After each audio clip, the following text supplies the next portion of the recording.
মনের মধ্যে যদি ভয় কাজ করে বা বিষণ্ণতা কাজ করে বা একা যদি লাগে, তাহলে এই মন্ত্রটি প্রতিদিন 108 বার করে জপ করতে থাকুন। এই মন্ত্রটি প্রতিদিন 108 বার করে যদি জপ করতে পারেন, তাহলে ভয় কাটবে এবং বিষণ্ণতা কাটবে। যাদের মনের মধ্যে প্রচুর সংশয় রয়েছে, বিষণ্ণতা রয়েছে, কি করবেন কিছুতেই কিছু ভেবে উঠতে পারছে না, সারাদিন শুধু চিন্তা চিন্তা, চিন্তামুখর জীবন যাদের, তারা এই মন্ত্রটি 108 বার করে প্রতিদিন জপ করবেন। দেখবেন খুব উপকার পাবেন। যারা এই জব করেছে তারা উপকার পেয়েছে। যাদের মনের মধ্যে প্রচণ্ড ভয়, যে কোনো বিষয়ে ভয়, টাকা পয়সার দিক দিয়ে বলতে পারেন বা পারিবারিক অশান্তির দিক দিয়ে বলতে পারেন, যদি মনের মধ্যে ভয় কাজ করে তাহলে এই মন্ত্রটি প্রতিদিন 108 বার করে জপ করুন।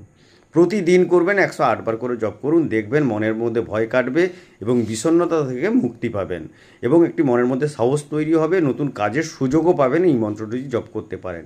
প্রতিদিন 108 বার করে মন্ত্রটি জপ করুন। আমি আপনাদেরকে মন্ত্রটি স্ক্রিনে শেয়ার করলাম। নমস্কার, ভালো থাকবেন।